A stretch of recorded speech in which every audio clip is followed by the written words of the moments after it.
బంగారానికి ఎన్నటికీ విడదీయలేని అనుబంధం. పెళ్ళే కాదు, మా ఇంట్లో ఏ శుభకార్యమైనా బంగారంతో మొదలవ్వాల్సిందే. అయితే నా పెళ్లి ఆభరణాల విషయంలో ఒక్కొక్కరిది ఒక్కో చాయిస్. నాకు యాంటిక్ జ్యువెలరీ అంటే చాలా ఇష్టం. చెల్లికి డైమండ్ జ్యువెలరీ నచ్చుతుంది. అమ్మ టేస్ట్ పక్కా ట్రెడిషనల్, నాన్నేమో పక్కా commercial. Best price, quality and service కావాలంటాడు.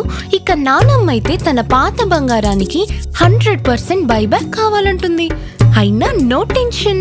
మా అందరి అభిరుచులకి ఏకైక ఎంపిక మానేపల్లి జ్యువెలర్స్. తరతరాలుగా తరగని స్వర్ణ బంధాలు మన మానేపల్లి జ్యువెలర్స్. హైయెస్ట్ రెమ్యునరేషన్ కర్తవ్యం టైంకి 1 CR తీసుకున్నారు ఆ రోజుల్లో అని చెప్పి విన్నా. నిజమేనా? 100% ట్రూ. ఎలా ఉంది మ్యామ్? అంటే ఆ గోల్డెన్ పీరియడ్ ని ఒక్కసారి తలుచుకుంటే first remuneration 5,000 to 1 crore. Wow, my God. 5,000 3,000 ఇచ్చారు, 2,000 ఇవ్వలేదు. So 5,000 to 1 crore. విజయశాంతి అనగానే చాలా మందికి గుర్తొచ్చేది రాములమ్మ పేరేంటో కర్తవ్యం సినిమా కూడా అంతే. ఆ సినిమా మీ లైఫ్ టైం లో ఒక బిగ్గెస్ట్ అచీవ్మెంట్గానే చూస్తారు చాలా మంది. మీకు ఎలా ఉంటుంది మ్యామ్ మీ సినిమా ఫీల్ తీసుకుంటే ఆ టైంకి? మనం తీసుకుంటే ప్రతిఘటన తీసుకోవచ్చు. గొప్ప సినిమాలు నాకు నేటి భారతం, ప్రతిఘటన, కర్తవ్యం, ఒసే రాములమ్మ అన్నీ అసలు నేను అనుకోలేదు నా జీవితంలో వచ్చినాయి. అంటే దేవుడు టాప్ స్టార్ని చేయాలని రాసుంది మనకి. జరిగిపోయింది అన్నీ జరిగిపోయినాయి. నాకైనా వచ్చినాయి, నేనైనా చేశాను ఒక్కోసారి అనిపిస్తుంది. నేను ఒకసారి ఫైట్స్ చేస్తాను నాకు కల్లో కూడా అనుకోలేదు. ఏదో హీరోలు చేసినట్టు అంత రిస్క్ తీసుకుని వితౌట్ డూప్ లేకుండాను అవన్నీ చేస్తాను కూడా నేను అనుకోలే నా జీవితంలో. ఏం విచిత్రంగా దేవుడు బాగానే ఆడుకున్నాడు నాతో. దేవుడు లీలలు అంటారు కదా. ఆ టైంలోనే డూప్ లేకుండా మాకు అప్పుడేమో గ్రాఫిక్స్ ఏం లేవు కదా. 30 అడుగుల నుంచి దూకాలంటే దూకాల్సిందే. మీకు గట్స్ ఉంటే మీరు చేస్తానంటే చేయమంటారు. లేదు బాబోయ్ నేను వల్ల కాదు అంటే దూపేసేస్తారు. బట్ నేను అలా కాదు, నేనే చేస్తాననేదాన్ని. ఫైట్ మాస్టర్తో చెప్పేదాన్ని. మళ్ళీ దాంతో 2 గన్లు ఇచ్చేవాళ్ళు. ఆ గన్లతో కాల్చుకుంటూ జంప్ చేయాలి. మళ్ళీ దాంట్లో బల్టీ కొట్టుకుంటూ కాల్చుకుంటూ రావాలి కిందకి. సరే కింద ఏమంటే ఏదో అట్ట పెట్టలన్నా పెడతారు. ఒకసారి అది మిస్ అయ్యి కూడా దెబ్బలు తగిలిన రోజులు ఉన్నాయి మాకు.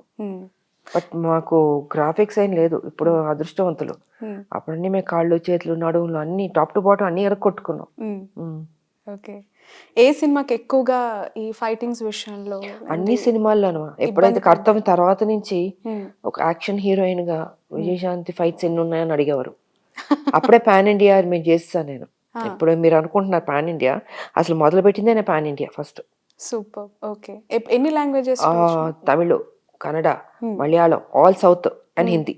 ఓకే. వాళ్ళు ఫస్ట్ ఏం అడుగుతారంటే ఎన్ని ఫైట్లు ఉన్నాయి మేడంకి? ఒకటి. లేదండి ఇంకొక 2 తీయండి అంటారు. ప్రజలు ఎక్స్పెక్ట్ చేస్తున్నారు మేడం ఫైట్స్ బాగుంటాయి, ఫైట్లు కావాలి. ఎన్ని సాంగ్లు ఉన్నాయి కదా ఫైట్స్. సో ఇలా ఉండేదమ్మా, విచిత్రంగా ఉండేది. సో దాంతో ప్రొడ్యూసర్లు ఏం చేసేవాళ్ళు, డైరెక్టర్లు ఇంకో 2 ఫైట్లు ఎక్స్ట్రా పెట్టి ఏదో ఒక ఎక్కడో ఒక సీన్లో దాన్ని తీసి ఇరికిచ్చేయి పెట్టేవారు. అది అతికినా అతకపోయినా కూడా. సో ప్రజల కోసం. అండ్ హిందీలో ఉండేది. 5,000 రెమ్యునరేషన్ తీసుకున్న రోజు ఉన్న మీ మొహంలో ఎక్స్ప్రెషన్స్, 1,00,00,000 రూపాయలు తీసుకున్న రోజు మీ ఫీలింగ్స్ ఎట్లా డిఫరెన్షియేషన్ చేస్తారు? అంటే ఇంత గ్రాఫ్ అన్నది ఎంత పైకి వచ్చింది. 1,00,00,000 రూపాయలు అన్నది ఆ రోజుల్లో I think I'm talking about 90s అనుకోండి, 1991లో మాట్లాడుతున్నాను. జోక్ కాదు అది. అప్పటికి 20-25 అన్నదే తీసుకుంటున్న టైంలో అయితే స్టార్లో ఒక్కసారి 1,00,00,000కి వెళ్ళేటప్పటికి ఐ థింక్ ఏదో అన్నీ అద్భుతాలు జరుగుతున్నాయి నా జీవితంలో. దేవుడు ఎక్కడెక్కడి నుంచి తీసుకెళ్ళాడు నా గ్రాఫ్ని, నా జీవితాన్ని అని నిజంగా ఆనందపడ్డాను. బట్ నా పేరెంట్స్ లేరు, అదొక్కటే. మా ఫాదరు, ఆయనకి ఎక్కువ ఇంట్రెస్ట్ సినిమాల్లో రావాలని తీసుకొచ్చింది ఆయన పాపం. సో వాళ్ళ కోరిక నేను నెరవేర్చాను, కానీ అది చూసేదానికి వాళ్ళు లేరు. ఉండుంటే ఆనందించేవారు. ఎంత ఏజ్‌లో దూరం నాకు అయ్యారు? 15లో ఫాదరు, జస్ట్ 1 ఇయర్ గ్యాప్‌లో మదరు. ఇద్దరు. ఇద్దరు యంగ్ ఏజ్‌లోనే ఇప్పుడే పైకొస్తున్నాను చనిపోయారు. మీకు సిబ్లింగ్స్? నా లైఫ్‌లో అన్నీ నేనే చేసుకుంటూ, జీవితంలో నాకు నేనే పాఠాలు నేర్చుకుంటూ, హ్మ్. నేనే మదరు, ఫాదరు, గురువు అన్నీ నేనే అన్నిటికి. నాకెవరు లేరు, చెప్పేవాళ్ళు లేరు. హ్మ్. అంటే ప్రకృతి ఒక్కసారి మనుషుల్ని మోల్డ్ చేస్తది. అవును. దేవుడు మనకు కనపడడు. బట్ మనతో పక్కనే ఉంటాడు. మనల్ని నడిపిస్తాడమ్మా. హ్మ్. అది ప్రత్యక్షంగా నా లైఫ్‌లో జరిగింది. ఓకే.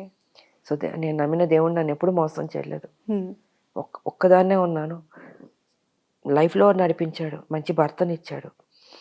అండ్ సినిమాల్లో టాప్‌కి తీసుకొచ్చాడు. రాజకీయంలోకి తీసుకొచ్చాడు. 25 ఏళ్ళు కూడా నన్ను నడిపించాడు. సక్సెస్ మహిళగా నన్ను చూపించాడు ప్రజలకి. హ్మ్. సో, నెక్స్ట్ ఏం చేస్తాడో అది కూడా దేవుడే. మన చేతుల్లో ఏం లేదు. నిమిత్త మాత్రలమ్మ. ఓకే. నెక్స్ట్ మినిట్ ఏం జరుగుతుందో కూడా తెలీదు. రైట్. సో, మన పని మనం చేసుకుంటూ వెళ్తుంటే లైఫ్‌లో ఒకటి నేను చెప్తాను. ఎంత సంపాదించినా ఏది తీసుకెళ్ళరు. హ్మ్. ఒక మంచితనమే మీరు తీసుకెళ్తారు మీకు కూడా.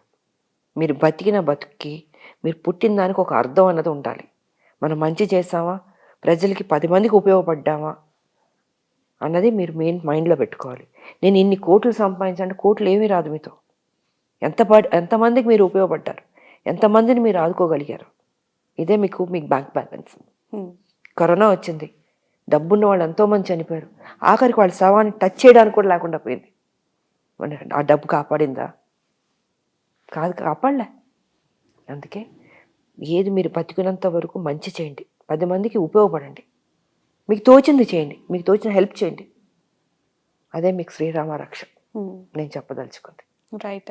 మీ అసలు పేరు శాంతి. మీ పిన్ని గారి నుంచి అంటే ఐ మీన్ మీకు వస్తున్న సక్సెస్ అండ్ తన పేరు కూడా విజయలక్ష్మి అయితే లలిత. ఓకే. ఏంటి ఆ స్టోరీ ఏంటి మ్యామ్? యాక్చువల్గా నా పేరు శాంతి. ఒరిజినల్ పేరు. By birth. పుట్టుకతో మా అమ్మ ఆవిడ పెట్టిన పేరు. సో, సినిమాకి వచ్చేటప్పుడు ఫస్ట్ పిక్చర్కి ఆ వి అన్నది మా ఫ్యామిలీలో స్టార్ట్ అవుతుంది. వరలక్ష్మి, విజయలలిత. సో, మా మదర్ ఏమనుకున్నారంటే విజయ్ కూడా యాడ్ చేద్దామని మా మదర్ ఆవిడ యాడ్ చేసింది. ఓకే. విజయశాంత్ అని. తర్వాత తెలిసి వచ్చింది అది నార్త్ వాళ్ళకి ఒక దేవుడు అంట ఆ పేరు. ఓకే. నాకు తెలీదు. సో, ఆ పేరు పెట్టడం జరిగింది. బాగా కలిసి వచ్చింది. I'm happy. విజయశాంతి అనేది మీ సక్సెస్ కి సీక్రెట్ అని కూడా అనుకోవచ్చు.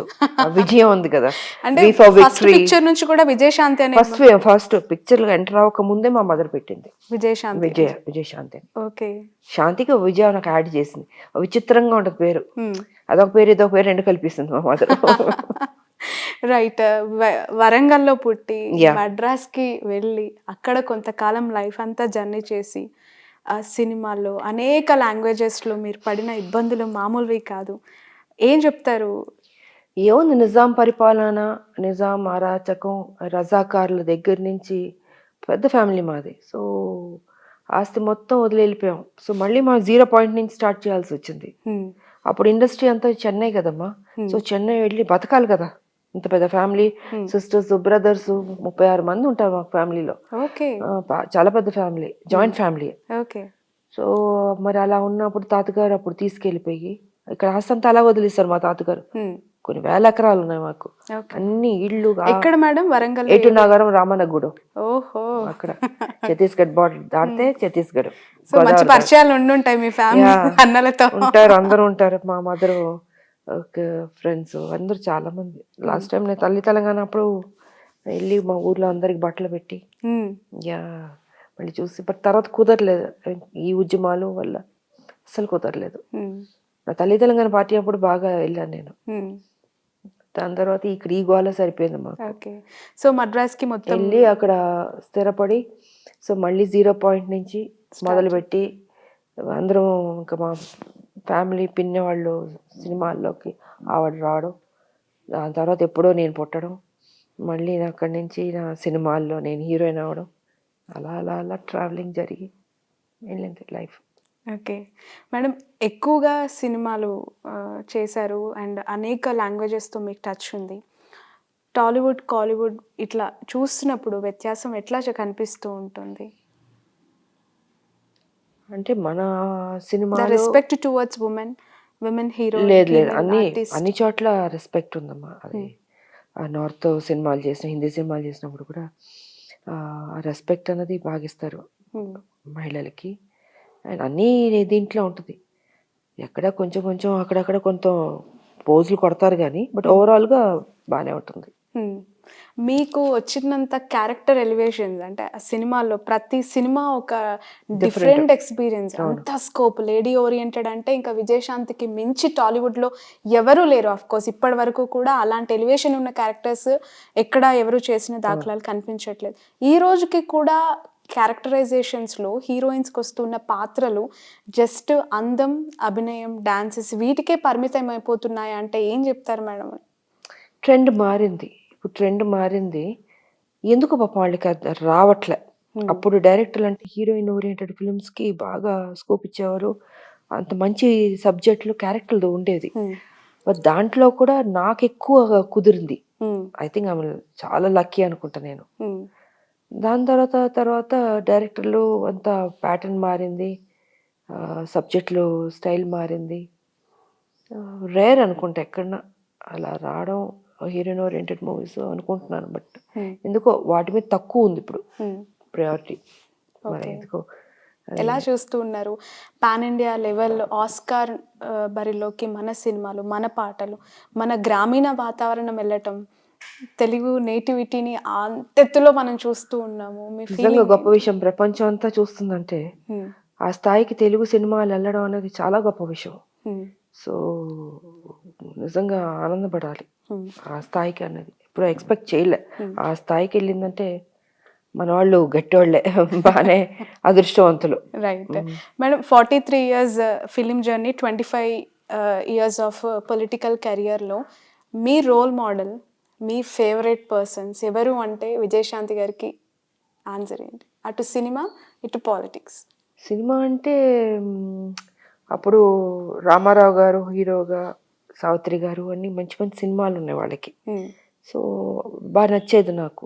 అంటే అందరూ హీరోలకు ఒక్కొక్క టాలెంట్ ఉంటుందమ్మా. ఒకళ్ళు తక్కువ, ఒకళ్ళు ఎక్కువ. నాగేశ్వరరావు గారికి ఉండొచ్చు ఒక టాలెంట్, రామారావు గారికి, ఎస్వి రంగారావు గారికి. అప్పుడు సినిమాలన్నీ నాకు బాగా ఇష్టం. నాకు సావిత్రి గారు అంటే ఇష్టం, నాకు రామారావు గారు అంటే ఇష్టం, ఎస్వి రంగారావు గారు ఇష్టం. అండ్ ఆల్మోస్ట్ అందరు హీరోయిన్ నాకు ఒక్కొక్కరు ఒక్కొక్క స్టైల్ కదా, బాగుంటుంది. ఓకే. ఇప్పుడున్న హీరోస్లో అందరూ బాగానే చేస్తున్నారు. బాబు మహేష్ బాబు బాగుంటుంది, అండ్ బన్నీ, చరణ్ అందరూ ఎవరి కాళ్ళు బాగా కాదు, అందరూ బాగా చేస్తున్నారు. అంటే నిజంగా ఒక్కొక్కరికి ఒక స్టైల్ ఉంది కదా. సో అందరూ బాగా చేస్తున్నప్పుడు మనం ఎవరిని తక్కువ చేయలేం కదా. అందరివే నాకు నచ్చుతాయి. మూవీస్ చూస్తూ ఉంటారమ్మా? ఎప్పుడు నా రేరు ఎక్కడ అసలు ఏదో చూద్దాం అనుకున్నప్పటికీ సడన్ ప్రోగ్రామ్ వాళ్ళు రావడం ఉంటుంది. గ్యాప్ దొరికినప్పుడు చిరంజీవి గారిది అండ్ రీసెంట్ గా బాలకృష్ణ గారివి 2 కొత్త సినిమాలు వచ్చాయి, వాల్తేరు వీరయ్య, వీరసింహారెడ్డి. నేను చూడలేదు. అసలు టచ్ లో ఉన్నారా మ్యామ్ మీతో పాటు చేసిన హీరోయిన్స్? లేదు టచ్ లో. మొన్న 13 ఏళ్ల తర్వాత సినిమా చేశాను అంటే, దానికి ముందు టచ్ లో లేరు, ఇప్పుడు టచ్ లో లేరు. చాలా కాలం తర్వాత స్టేజ్ పైన చిరంజీవి గారితో కలిసి ఒక ఎమోషనల్ అటాచ్మెంట్ కనిపించింది. కలిసి స్టేజ్ పైన మీరు మాట్లాడినది ఎందుకు అంటే ఇక్కడే ఉంటారు బట్ కలుసుకోవడాలు, సోషల్ మీటింగ్స్ నాదంతా రాజకీయం సరిపోయింది కదా, మన ఉద్యమం ఉంది కాబట్టి. ఇప్పుడు మా సినిమా ఇండస్ట్రీ వాళ్ళతో, మా హీరోలు, మా పాత హీరోయిన్స్ ఎక్కడ కుదరట్లేదు మాకు. నేను సినిమాలు చేస్తుండేది అది డిఫరెంట్. ఉద్యమం అన్న తర్వాత వచ్చిన తర్వాత సీరియస్నెస్ ఉంటుంది కాబట్టి కలుసుకోవడానికి లేదు, మాట్లాడడానికి లేదు. ఆ టచ్ అయిపోయింది నాకు. మొన్న సినిమాతో నేను అదే అంటే 20 years చూసాను నేను. సరే అనుకోకుండా రాజకీయాల్లో కొన్ని ఉంటాయి, ఘర్షణలు ఉంటాయి. సో ఘర్షణలు ఉన్నప్పుడు అది డిఫరెంట్గా వెళ్తుంది. ఆ రోజు నేను చెప్పడం జరిగింది అది. రైట్. పొలిటికల్ గా favourite person? Last question. Political గా అంటే నాకు జయలలిత గారు ఇష్టం. ఓ మై గాడ్, టఫ్, చాలా టఫ్. ఆవిడ సినిమా నుంచి వచ్చింది, నాకు ఇష్టం ఆవిడ. ఓకే మ్యామ్, ఫైనల్లీ మా కోసం అండ్ మీ అందరి అభిమానుల కోసం, ఎస్పెషల్లీ ఫీమేల్స్ కోసం నేను అడుగుతున్న question, lady fire brand super star నుంచి ఒక అల్టిమేట్ రిసౌండబుల్ డైలాగ్ ఒకటి మీరు చెప్పేసి క్లోజ్ చేస్తే will be very happy. Resound వచ్చే డైలాగ్?